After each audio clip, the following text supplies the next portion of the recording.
Shalom, selamat malam bagi kita semua yang sedang mengikuti persekutuan doa Rabu online ini. Walaupun kita terpisah oleh ruang dan waktu, tapi kita semua percaya bahwa kita disatukan oleh Roh-Nya yang kudus dan kasih-Nya mengikat kita. Saudara, mari kita persiapkan hati kita sebelum kita mulai persekutuan doa ini. Mari kita hening sejenak di hadapan-Nya. Kita mempersiapkan diri kita sebelum memuji dan memuliakan nama-Nya.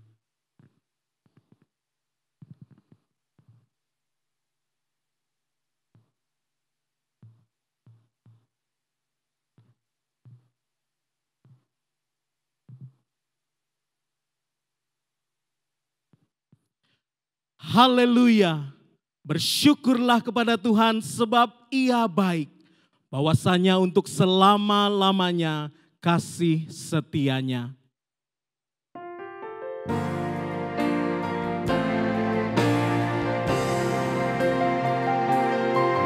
Besar anugerah-Mu, berlimpah kasih-Mu, semakin hari semakin bertambah besar anugerah-Mu.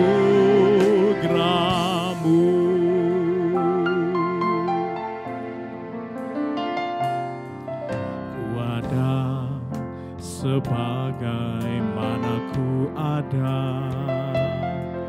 berdiri menghadap tahta-Mu Bapa, semua karena anugerah-Mu yang telah selamatkanku. Ku hidup dalam segala kelimpahan, ku layak untuk melayani Tuhan, semua karena anugerah-Mu tercurah bagiku. Besar anugerah-Mu, berlimpah kasih-Mu, semakin hari semakin bertambah besar anugerah-Mu. Sungguh besar anugerah-Mu Tuhan, besar anugerah-Mu, berlimpah kasih-Mu, semakin hari semakin bertambah besar anugerah-Mu, semakin hari semakin bertambah besar anugerah-Mu, Yesus, besar anugerah-Mu.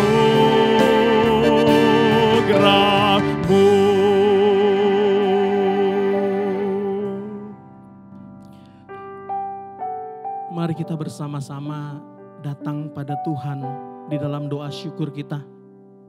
Mari kita buka suara bersyukur kepada-Nya. Kita bersyukur untuk anugerah nafas kehidupan yang sudah Tuhan berikan kepada kita. Hingga malam hari ini kita dapat berjumpa, kita ada di depan media ini. Kita boleh berdoa bersama-sama. Mari kita bersyukur untuk nafas kehidupan yang sudah diberikan Tuhan pada kita. Tuhan, kami sungguh bersyukur karena Engkau sudah melindungi kami. Engkau sudah menyertai, memberikan kami kesehatan, sehingga kami boleh ada di depan layar kami masing-masing. Kami masih boleh bernafas, Kami bisa menikmati berkat-berkat-Mu. Dan kami tahu Tuhan bahwa untuk itu semua itu adalah anugerah-Mu yang besar bagi kami. Terima kasih Tuhan untuk kehidupan yang sudah Kau berikan pada kami. Yang kedua, jemaat yang dikasihi Tuhan, mari kita bersyukur untuk anugerah keselamatan yang sudah dikerjakan Tuhan Yesus Kristus di dalam hidup kita. Kita yang terhilang, kita yang berdosa, kita yang tersesat, dicari dan diselamatkannya. Dan Roh-Nya yang kudus menarik kita kembali kepadanya. Mari kita bersyukur untuk anugerah keselamatan yang sudah diberikan Tuhan kepada kita. Tuhan, kami sungguh bersyukur karena kami tahu siapa kami di hadapan-Mu. Kami adalah orang-orang yang berdosa. Kami adalah orang-orang yang tidak layak. Pikiran kami kotor ya Tuhan. Jikalau di hadapan kekudusan-Mu, bahkan segala kebaikan kami nampak seperti kain yang kotor ya Tuhan. Oleh karena itu kami sungguh mensyukuri bahwa Engkau mencari kami, bahwa Engkau meraih kami, Engkau menarik kami kembali kepadamu ya Tuhan. Menyelamatkan kami. Dan kami tahu Tuhan bahwa harga kami dibayar dengan harga yang mahal. Yaitu dengan darah dan nyawa-Mu sendiri. Dengan Engkau yang naik ke kayu salib, dihina, disiksa, dinista. Dan di sanalah Engkau membayar lunas dosa-dosa kami. Kami bersyukur Tuhan untuk anugerah keselamatan yang sudah Kau berikan. Dan oleh karena itu Tuhan, kami datang kepadamu malam hari ini. Jemaat yang dikasihi Tuhan, manfaatkanlah beberapa detik ke depan. Datanglah ke hadapan Tuhan dengan jujur dan tulus. Akuilah kesalahan dan dosamu di hadapannya. Dia tahu, dia mengerti, tetapi dia mencari dan dia mengampuni. Datanglah pada Tuhan sekarang, akuilah kesalahan dan dosamu di hadapannya.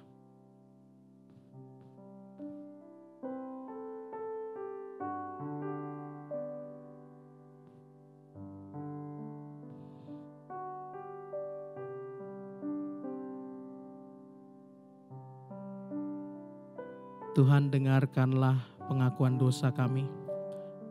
Kami tahu Tuhan bahwa Engkau sudah mengerjakan keselamatan bagi kami. Dan oleh karena itu kami bersyukur karena kami sudah diampuni. Tuhan, inilah puji syukur kami atas anugerah-Mu yang melimpah dalam hidup kami. Di dalam nama Tuhan Yesus Kristus, kami sudah bersyukur. Amin.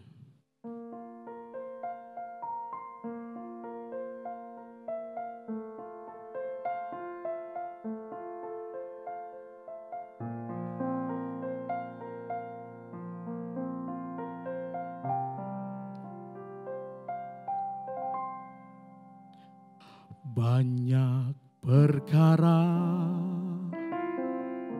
yang tak dapat ku mengerti. Mengapakah harus terjadi di dalam kehidupan ini? Satu perkara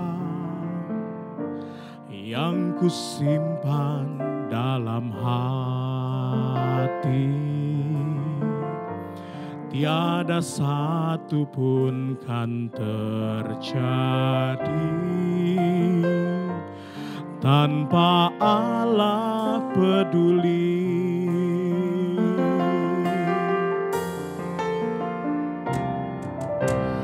Allah mengerti, Allah peduli segala persoalan yang kita hadapi.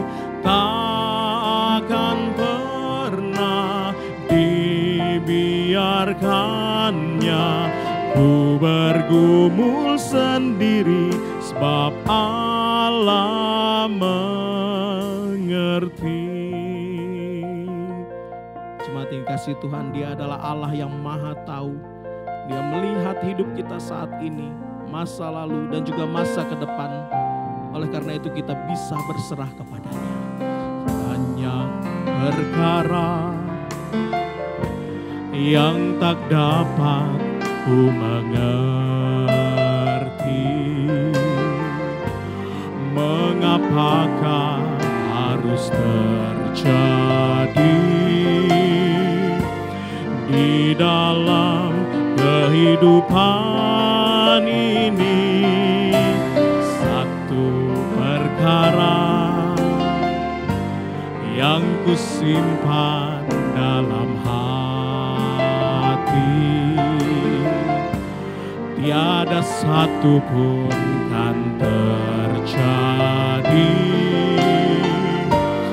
tanpa Allah peduli. Allah mengerti, Allah peduli segala persoalan yang kita hadapi.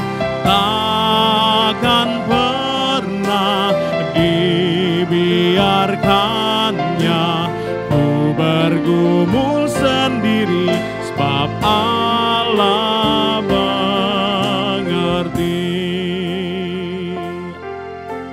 Dia mengerti.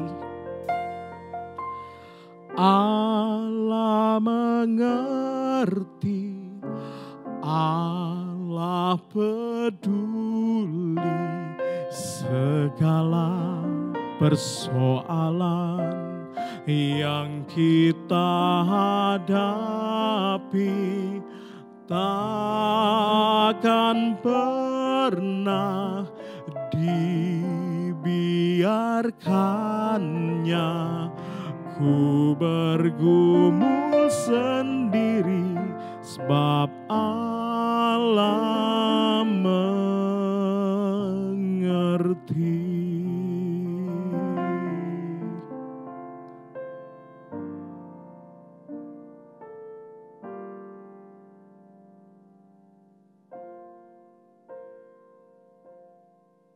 Mari kita berdoa untuk bangsa dan negara kita.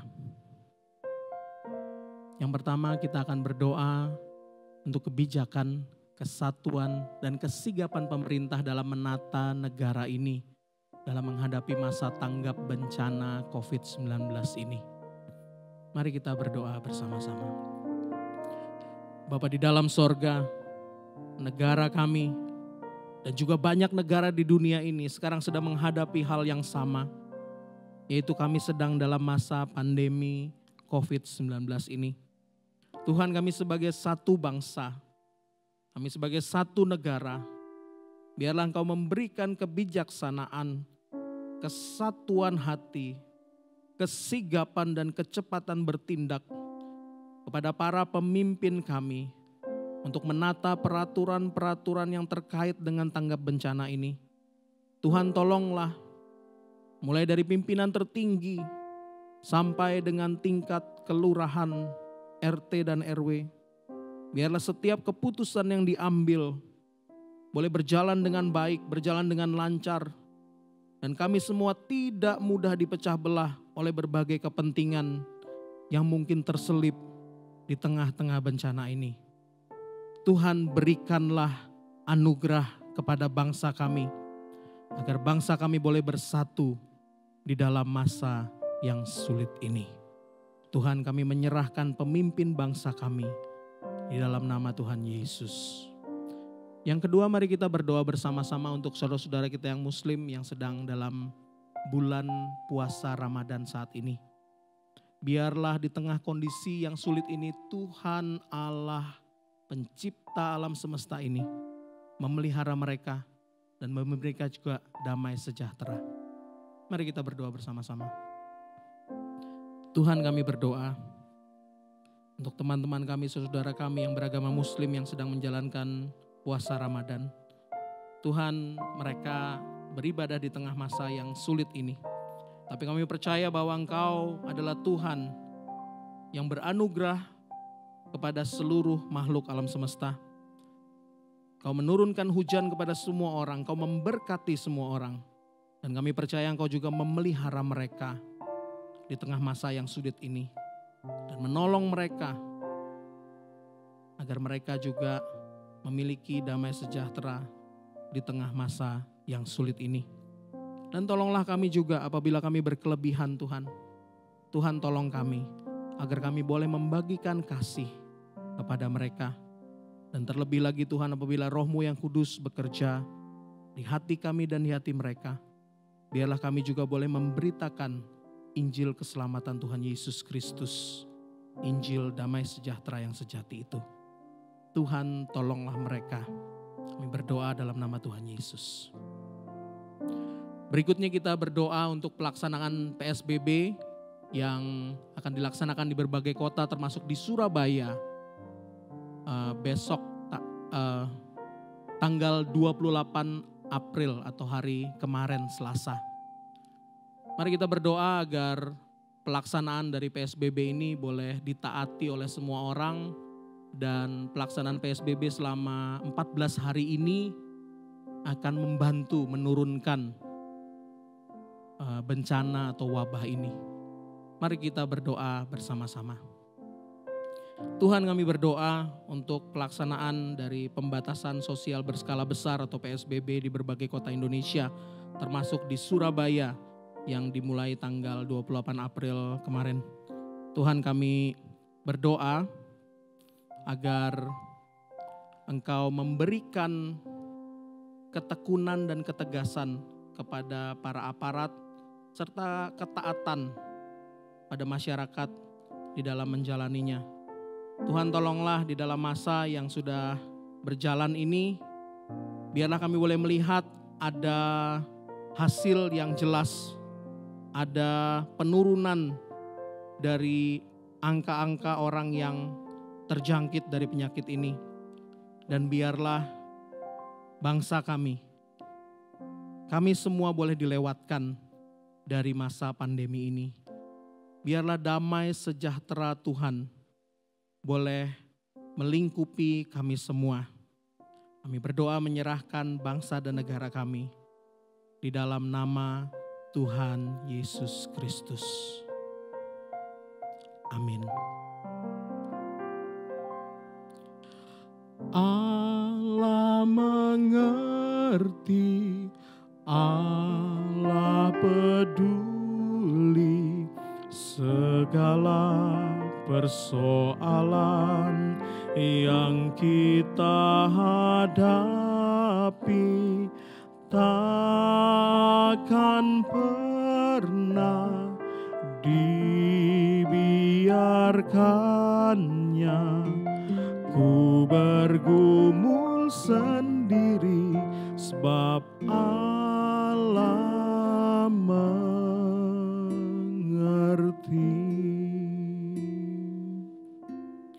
Jemaat yang dikasihi Tuhan, mari kita berdoa untuk gereja kita.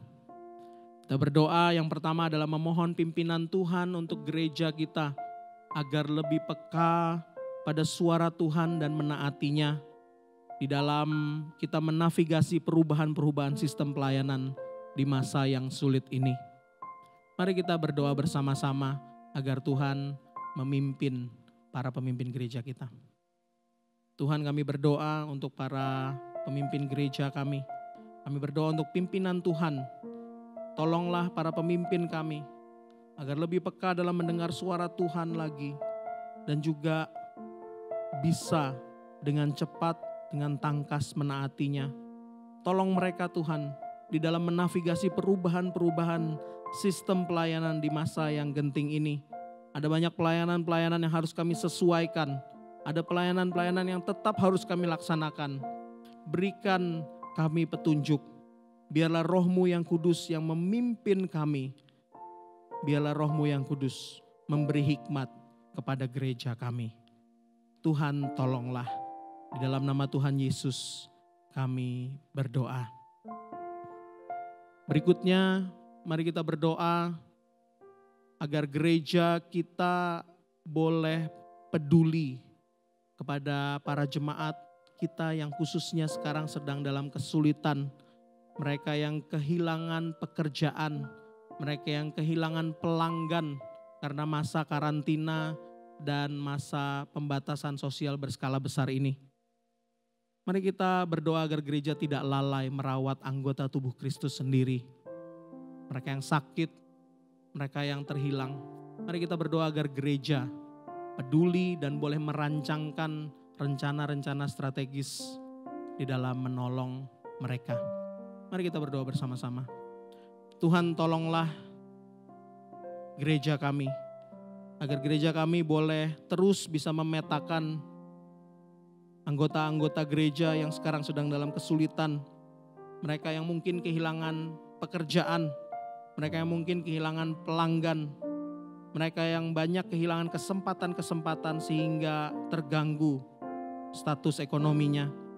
Tuhan, tolonglah agar gereja tidak lalai merawat anggota tubuh Kristus. Mereka yang tersisih, mereka yang sakit, mereka yang sedang dalam kesulitan hidup.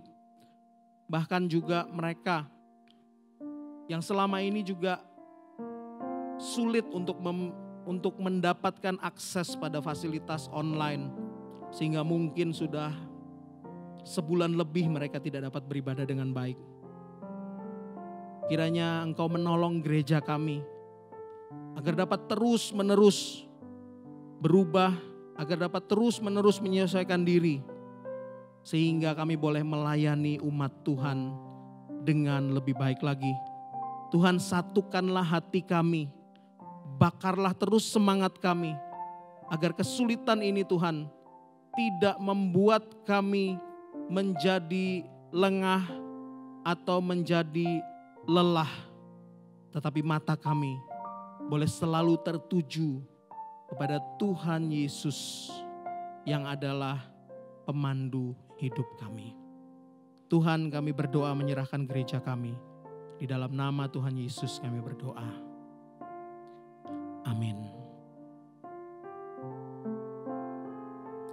Pandanglah kepadanya. Lelah dan susahkah jiwamu, serta gelap gulitakan.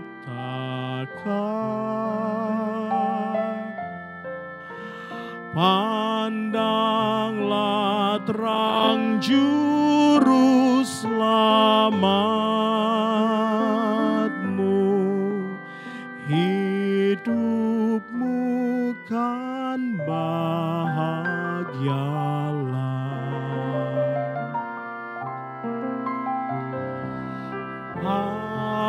Pandanglah pada Yesus, pandanglah wajah mulianya.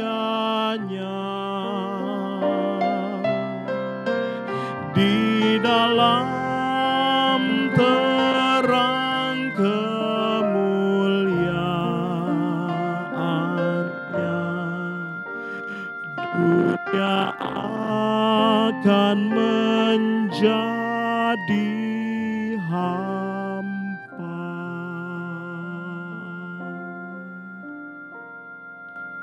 Jemaat yang dikasihi Tuhan, sekarang tibalah saat bagi kita untuk menaikkan pokok doa pribadi kita. Berdoalah kepada Tuhan, berserulah kepadanya, karena Dia Tuhan yang mendengar doa kita. Dan Dia adalah Tuhan yang menjawab doa kita sesuai dan seturut dengan kemurahan dan waktunya yang indah. Pakailah beberapa detik ke depan untuk berdoa menaikkan permohonan pribadimu.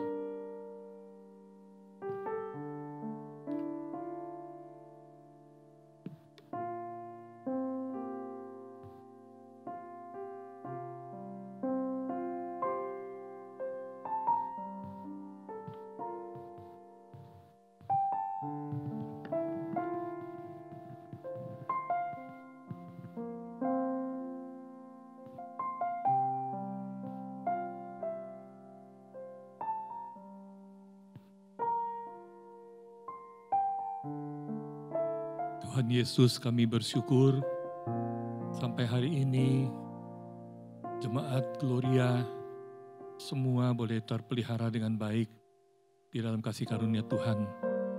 Kami belum mendengar ada jemaat yang terjangkit wabah penyakit yang menakutkan ini. Kami bersyukur untuk semua itu Tuhan. Namun kami juga tahu ada beberapa jemaat kami yang sedang bergumul dengan kesehatan yang terganggu. Kami mau berdoa untuk mereka. Jemaat-jemaat Gloria yang saat ini sedang sakit, baik dirawat di rumah maupun di tempat lain di rumah sakit. Kami berdoa untuk mereka. Kami mohonkan belas kasihan Tuhan untuk mereka. Kami berdoa supaya Tuhan mengulurkan tangan-Mu yang kuasa itu, menjamah mereka, menghibur mereka, menguatkan mereka, bahkan menyembuhkan mereka. Engkau adalah tabib kami yang agung. Engkaulah yang menciptakan kami. Engkaulah Allah yang tahu persis masalah yang sedang dihadapi oleh setiap jemaat-Mu yang saat ini sedang terganggu kesehatannya. Mari Tuhan, berbelas kasihanlah. Tolonglah mereka Tuhan. Berikan sukacita, damai sejahtera-Mu ke dalam hati mereka. Sertai mereka Tuhan. Sekali lagi Tuhan naungi mereka dengan tangan Tuhan yang penuh belas kasihan itu. Tuhan, sembuhkan mereka yang sakit. Di dalam nama Tuhan Yesus, Gembala kami yang setia, kami sudah berdoa. Amin.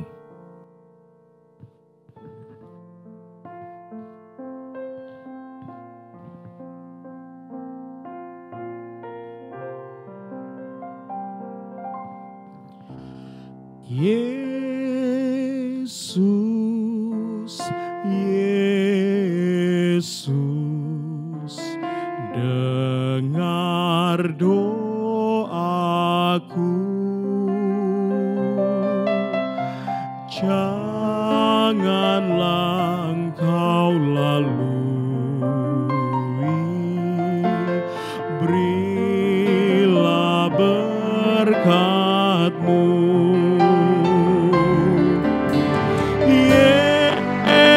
Yesus, Yesus, dengar doaku.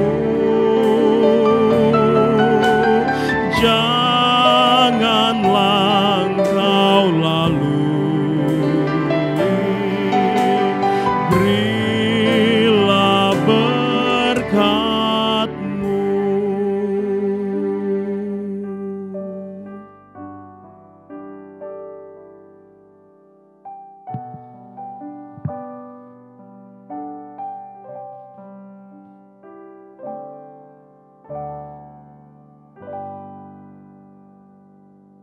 Jemaat Tuhan, dimanapun Anda berada, Shalom.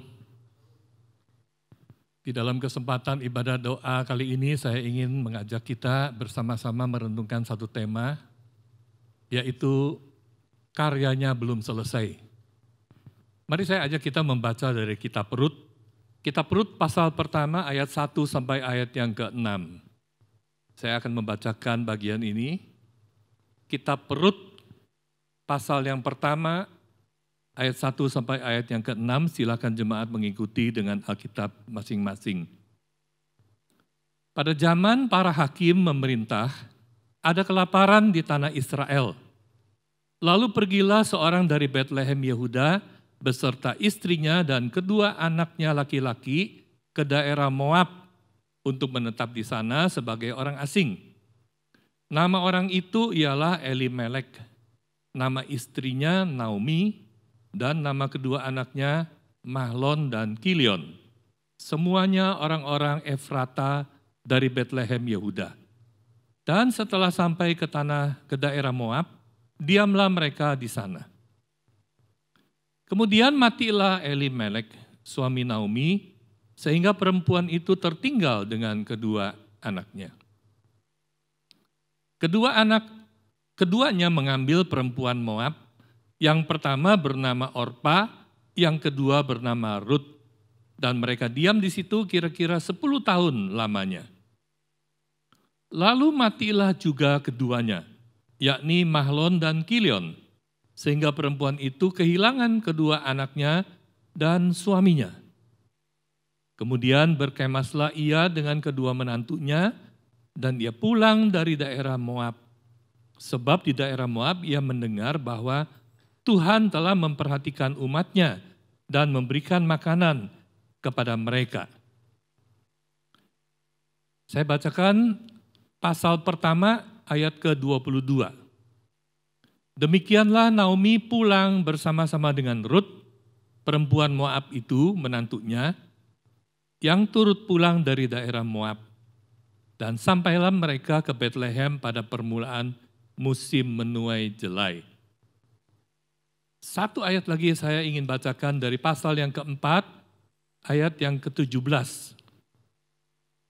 Atau dari ayat yang ke-16. Dan Naomi mengambil anak itu serta meletakkannya pada pangkuannya, dan dialah yang mengasuhnya. Dan tetangga-tetangga perempuan memberi nama kepada anak itu. Katanya, pada Naomi telah lahir seorang anak laki-laki. Lalu mereka menyebutkan namanya Obed. Dialah ayah Isai, ayah Daud. Mari kita berdoa terlebih dahulu sebelum kita bersama-sama mempelajari firman Tuhan yang sudah kita baca ini. Mari kita berdoa. Tuhan, di tengah-tengah kondisi kehidupan yang sulit seperti sekarang ini, kami datang sekali lagi kepada Tuhan. Kami rindu untuk mendengar sapaan Tuhan yang memberi kami penghiburan dan kekuatan. Oleh karena itu Tuhan, berkatilah pemberitaan firman-Mu, berkatilah setiap kami. Di dalam nama Tuhan Yesus, kami berdoa. Amin. Saudara-saudara, ada seorang ibu yang biasa menemani anaknya belajar. Jadi setiap kali anaknya belajar, mama duduk di seberangnya menemani dia. Satu kali mama mengambil sehelai kain putih dan mengikat kain putih itu dengan sebuah bingkai, lalu dia mulai menyulam. Dia menusukkan benang-benang berwarna-warni itu ke atas kain yang telah disiapkan. Anaknya memperhatikan dari seberang sambil belajar. Dan setelah sekian lama anaknya itu di dalam hati berpikir, mama ini lagi ngapain sih? Mama ini lagi belajar bikin apa? Kalau mau belajar, mbok ya serius. Kenapa kerjakan sesuatu yang hasilnya seperti begitu? Jelek sekali. Dia melihat benang-benang yang tidak beraturan itu dimasukkan, warna-warni, enggak akaruan. Di dalam hati dia menganggap mamanya ini hanya buang-buang waktu sedang mengerjakan sesuatu yang tidak ada maknanya. Sampai suatu hari mamanya berhenti dari pekerjaannya. Lalu mama mulai membalik kain itu dan menggunting benang-benang warna-warni yang tidak beraturan itu. Dan setelah selesai, lalu mama memasang bingkai itu di dinding, dan anak itu terperanjat melihat apa yang dikerjakan oleh mamanya. Ternyata yang selama ini dikerjakan oleh mamanya adalah satu foto wajahnya. Dan sekarang sudah jadi terpasang di sana. Begitu indah. Saudara-saudara, kehidupan kita barangkali seperti itu. Tuhan sedang menenun kehidupan kita. Dan selama proses itu masih berlangsung, belum selesai, mungkin kita tidak melihat keindahannya. Mungkin kita melihat ada banyak hal yang bahkan nampaknya negatif. Tetapi kalau pekerjaan sudah selesai, maka kita akan melihat satu karya yang indah. Kita perlu mencatat kisah tragedi satu keluarga. Dikatakan ini terjadi pada zaman para hakim memerintah. Saudara, zaman hakim-hakim adalah satu masa yang kelam sekali di dalam sejarah kehidupan orang Israel setelah mereka keluar dari Mesir. Barangkali apa yang terjadi di dalam kitab ini bisa diwakili di dalam 2 ayat yang ditulis di dalam pasal ke-17 ayat yang ke-6. Pasal 17 ayat yang ke-6 diulang lagi di pasal 21 ayat ke-25, yaitu ayat terakhir sebagai penutup dari kitab Hakim-Hakim. Ayatnya berbunyi demikian, pada zaman itu tidak ada raja di antara orang Israel. Maksudnya tidak ada pemimpin. Setiap orang berbuat apa yang benar menurut pandangannya sendiri. Itulah gambaran dari pada zaman kitab Hakim-Hakim ini berlangsung. Setiap orang mengerjakan apa yang benar menurut pendapat dirinya sendiri. Nah, saudara, di zaman inilah Tuhan seringkali memperingatkan, bahkan menghukum umatnya dengan menyerahkan mereka ke dalam berbagai penderitaan. Dijajah, ditindas oleh bangsa asing, sakit penyakit, ataupun mungkin hal-hal yang lain. Barangkali juga termasuk salah satunya adalah kelaparan. Dan itulah yang terjadi, yang dialami oleh keluarga Elimelek, saudara-saudara. Jadi terjadilah pada zaman kehidupan keluarga ini, ada kelaparan di tanah Israel. Lalu dicatat, pergilah Elimelek ini beserta dengan keluarganya ke Moab untuk mencari kesempatan hidup yang lebih baik. Saudara-saudara, Elimelek, nama itu sendiri artinya adalah bahwa Tuhan adalah rajanya. Tuhan adalah rajaku. Nah, sekarang sedang terjadi satu bencana kelaparan di tanah Israel. Kenapa dia nggak bertahan dengan teman-temannya sedesa, sekampung di Bethlehem? Kenapa harus ambil keputusan cepat-cepat pergi dari situ? Apakah Tuhan tidak bisa pelihara mereka di tengah-tengah kesulitan? Tapi sekali lagi latar belakang kehidupan zaman itu adalah setiap orang melakukan apa yang benar menurut pendapatnya. Elimelek merasa yang benar adalah kita pergi mengungsi dari tempat yang sekarang sedang kekeringan ini. Tetapi tujuannya mengapa pergi ke Moab? Bukankah di dalam kitab Bilangan telah dicatat bangsa Moab lah yang pertama kali menyebabkan orang-orang Israel menyembah berhala. Sekarang dia membawa keluarganya pergi ke tempat itu.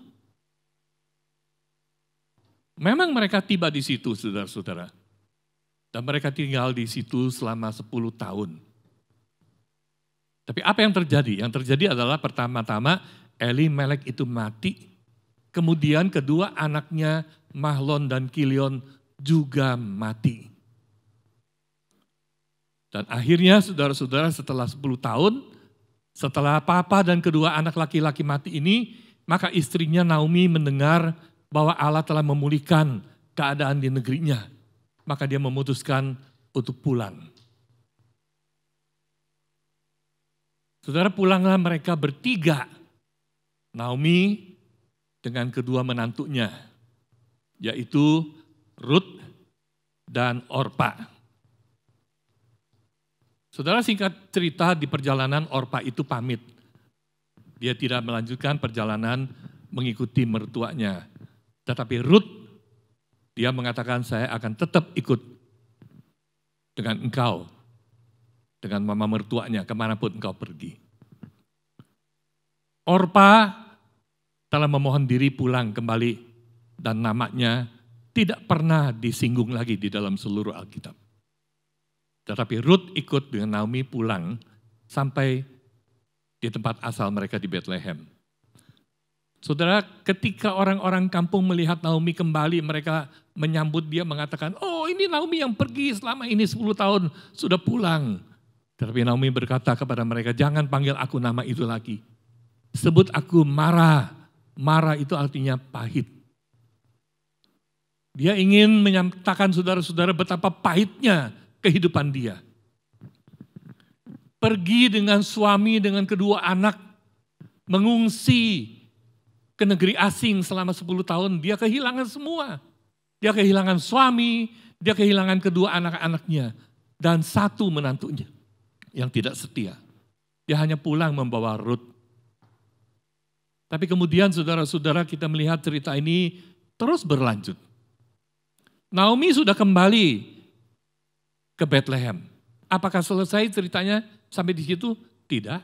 Cerita ini masih berlanjut, yaitu bahwa Ruth itu kemudian menjalin satu relasi dengan Boas. Sampai akhirnya dia diambil, ditebus oleh Boas sebagai kerabat daripada keluarga Elimelek ini menjadi istri. Apakah selesai ceritanya sampai di situ?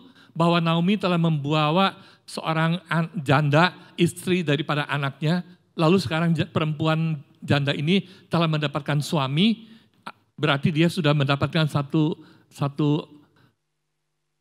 topangan hidup, jaminan hidup. Apakah selesai sampai di situ? Belum, ceritanya belum selesai. Ceritanya adalah setelah Boas mengambil Ruth menjadi istrinya, kemudian istrinya ini hamil dan melahirkan seorang anak laki-laki. Lahirnya anak laki-laki ini bisa dikatakan sebagai satu pengganti bagi Naomi yang kehilangan 2 anak laki-laki.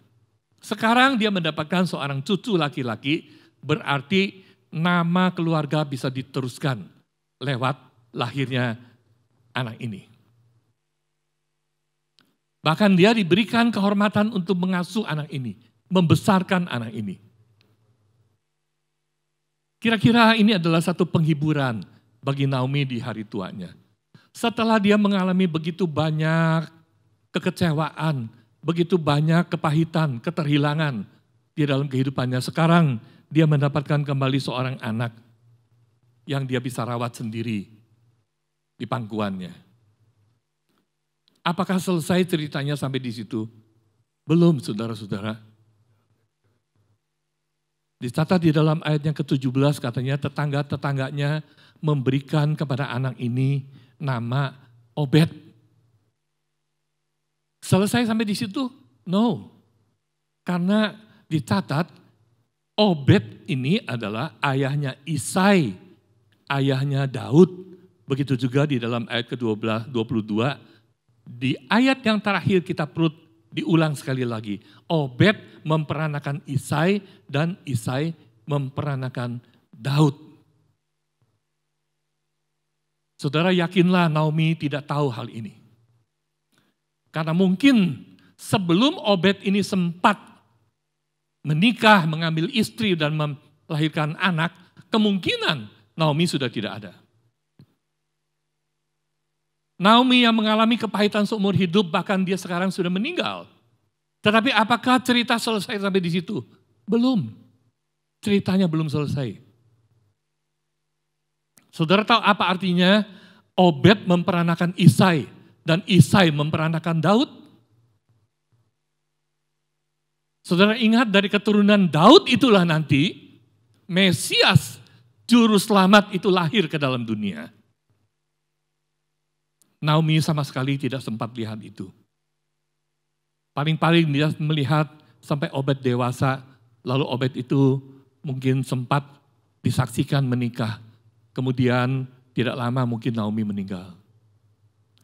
Naomi sudah meninggal tetapi ceritanya belum selesai.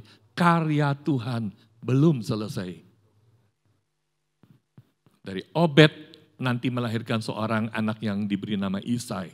Dan Isai itu menjadi papa yang melahirkan Daud. Dan Daud, nama itu dipilih oleh Tuhan yang melalui keturunannya melahirkan Mesias. Saudara, hari ini kita sedang ada di dalam satu proses sejarah yang berat, yang pahit, yang mengancam, yang penuh dengan hal-hal yang buruk. Kita tidak tahu sampai kapan akan berlangsungnya wabah ini. Terakhir saya membaca satu artikel, di dalamnya ada satu kalimat yang baik. Barangkali saat sekarang ini adalah satu momen yang pas, tepat untuk kita bertanya, berpikir. Bertanya, Tuhan, mengapa aku masih hidup? Mengapa sementara orang lain sudah menjadi korban, saya masih tetap hidup? Saudara, apakah kita akan sama-sama melewati bencana ini? Ancaman ini saya tidak tahu. Saya tidak tahu. Saya hanya percaya satu hal, bahwa Allah masih tetap sedang berkarya. Ceritanya belum selesai. Karya Allah belum selesai. Semoga kita diberi kesempatan untuk bisa melihat pada saat akhir hidup kita, kita menoleh ke belakang, kita melihat karya Allah yang indah, kita bisa aminkan semuanya. Tetapi sekalipun kita tidak ada kesempatan seperti itu, yakinlah bahwa Allah kita masih terus sedang berkarya. Karyanya belum selesai. Pada akhirnya, saudara-saudara, Alkitab menjamin kemenangan ada pada tangan Kristus, pada pihak Kristus. Tuhan kita yang akan keluar sebagai pemenang.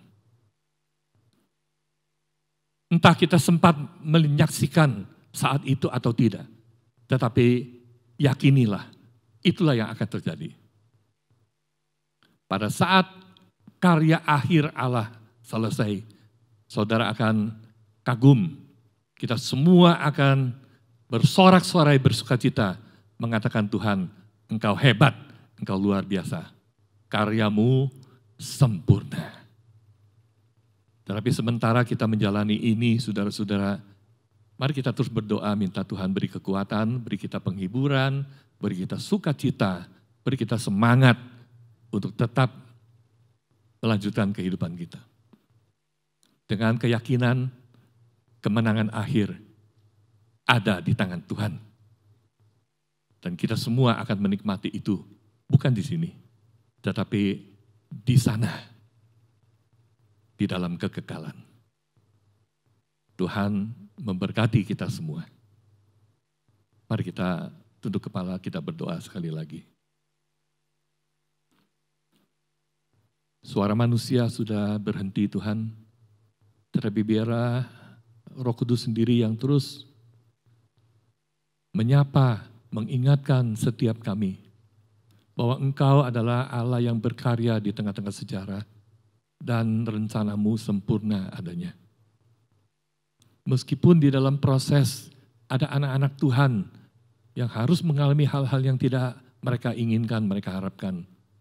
Tetapi pada akhirnya kami yakin, kami percaya, kami akan bersorak-sorai bersama dengan Tuhan di hari kemenangan yang kami nanti-nantikan itu. Kemenangan ada di tangan-Mu Tuhan. Dan kami juga akan ikut bersama-sama menikmatinya. Tambahkan kekuatan kepada kami, pengharapan, iman, sukacita, semangat yang positif untuk menjalani hidup ini. Kalau banyak anak-anak Tuhan yang mengalami kesulitan, Tuhan secara khusus memberi anugerah kepada mereka. Kalau boleh Tuhan bukakan jalan untuk mereka. Tapi biarlah kami semua setia terus mengikut Tuhan. Lanjutkan karya-Mu di dalam hidup kami Tuhan. Tenun terus hidup kami sampai selesai. Kami percaya Tuhan sanggup mengerjakan itu. Terima kasih untuk rencana-Mu yang indah bagi kami. Terima kasih untuk penyertaan-Mu sepanjang perjalanan hidup kami. Di dalam nama Tuhan Yesus, kami berdoa bersama-sama. Amin. Firman Tuhan sudah kita dengarkan, tuntunan Tuhan sudah sangat jelas bagi kita. Sekarang tiba saatnya kita mengembalikan rasa syukur kita pada Bapa di sorga. Bapa terima kasih. Mari kita berdiri bersama-sama dan menaikkan syukur kita. Bapa, terima kasih. Bapa, terima kasih. Bapa di dalam surga, ku berterima kasih.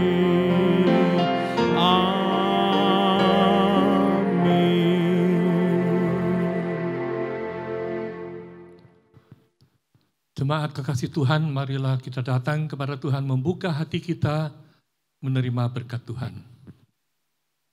Kiranya rahmat anugerah dari Allah Bapa, kasih karunia dari Tuhan Yesus, pertolongan dan penghiburan dari Allah Roh Kudus, menyertai kita sekalian, sekarang sampai selama-lamanya. Amin. Silakan duduk. Saat teduh, ibadah doa kita selesai, Tuhan memberkati.